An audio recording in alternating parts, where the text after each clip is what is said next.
We compete on ideas. We get endorsed by the public. I even heard a story that you and Vince were not summoned, but asked to talk to Val DiGiorgio about the teacher's contract. Is that true? I don't know what you're talking about. Well, did you and Vince have a meeting with Val DiGiorgio to talk about the teacher's contract at Westchester area? Vince and I did not have a meeting with Val DiGiorgio. So you've never discussed it with him? What do you mean? Have you ever discussed the negotiations with the chairman of the county GOP, yes or no? I think that I'm discussing it with everyone in the public right now. Have you discussed it personally? I've had conversations with a lot of people. Have you come on, Sean, don't duck. Have you personally discussed the negotiations with the county chair GOP, yes or no? Yes. Yes, okay. Let me clue the listeners into an issue here.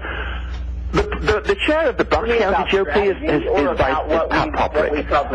I don't discuss what goes on at Pensbury with any bigwig inside the Republican Party. If they even called me, I'd say, are you a Pensbury resident? Do you live here?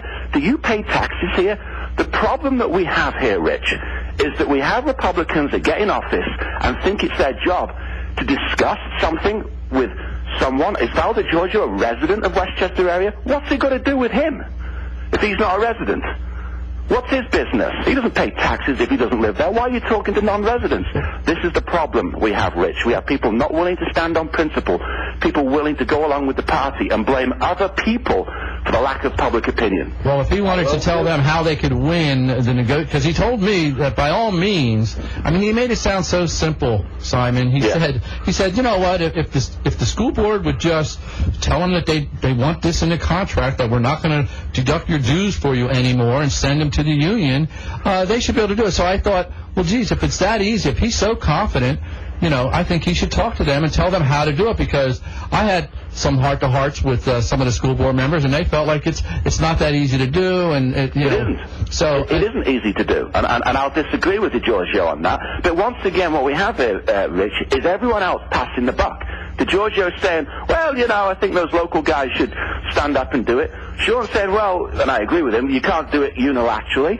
And nobody's standing up and saying we need to pass a right-to-work law, support Darrell Metcalf, get the public educated on this issue.